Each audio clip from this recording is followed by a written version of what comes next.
Dans les vidéos précédentes, on a vu ce que c'était que la drogue et ensuite on s'est intéressé à qui la consommait et pourquoi. Alors maintenant ce qu'on va faire, c'est qu'on va essayer de s'intéresser aux conséquences qu'elle a sur notre société. On a vu que la France avait une consommation de drogue très élevée, notamment en ce qui concerne l'alcool, le tabac et le cannabis. Donc on peut imaginer que les conséquences sur plusieurs axes de la société sont considérables. Alors ce que je vais faire, c'est que je vais évoquer brièvement les conséquences sanitaires, économiques et sociales. Donc si vous voulez plus de détails, encore une fois, n'hésitez pas à aller consulter le rapport qui est en description.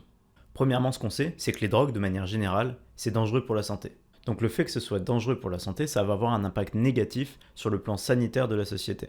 Bon, ça c'est un phénomène qui est largement connu, puisqu'aujourd'hui, on a des campagnes de prévention partout, notamment pour l'alcool et le tabac. Pour ce qui est de l'alcool, par exemple, on va souvent entendre L'excès d'alcool entraîne coma éthylique, violence, accident et abus sexuels. Quand on tient à quelqu'un, on le retient. Pour ce qui est des cigarettes, aujourd'hui tous les paquets contiennent des images chocs avec des petits slogans comme Fumer tue. Aujourd'hui la drogue en France, elle est sur le podium des 3 premières causes de mortalité. En première position, on a les cancers, en deuxième, les maladies cardiovasculaires, et en troisième, la drogue. Sans surprise, celle qui tue le plus, c'est le tabac. Il cause 35% des cancers du poumon et il tue plus de 80 000 personnes par an. Ensuite, on a l'alcool avec 50 000 décès par an. En revanche, on a beaucoup moins de victimes liées aux stupéfiants pour 2 raisons. La raison principale, c'est qu'ils sont moins consommés que les drogues licites. La deuxième raison, c'est que les stupéfiants les plus consommés en France, notamment le cannabis, sont moins dangereux que les drogues licites. Viennent s'ajouter à ça des victimes collatérales et des dégâts sur la société.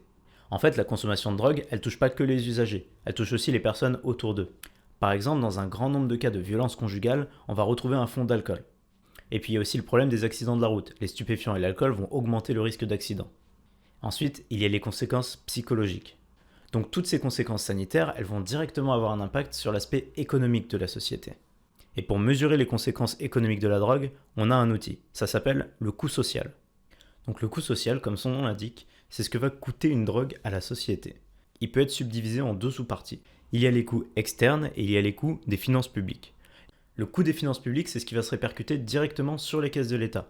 C'est tout ce qui va être lié par exemple à la répression, à la prévention, aux coûts médicaux, mais aussi aux taxes qui vont, elles, rapporter de l'argent. Pour ce qui est des coûts externes, c'est tout ce qui va être provoqué par la perte de productivité des gens par exemple.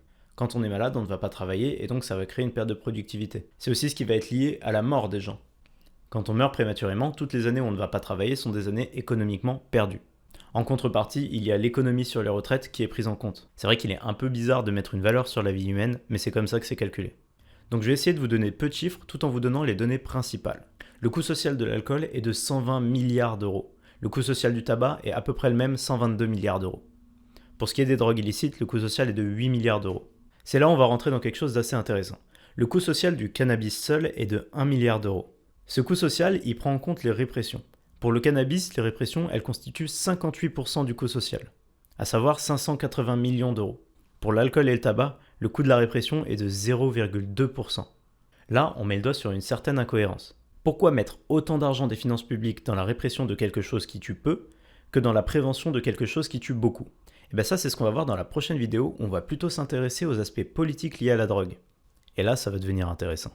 Donc je vous invite à aller voir la prochaine vidéo, n'hésitez surtout pas à consulter le rapport dans la description, vous aurez beaucoup plus de détails que ce soit sur les chiffres, sur le coût social et sur les définitions.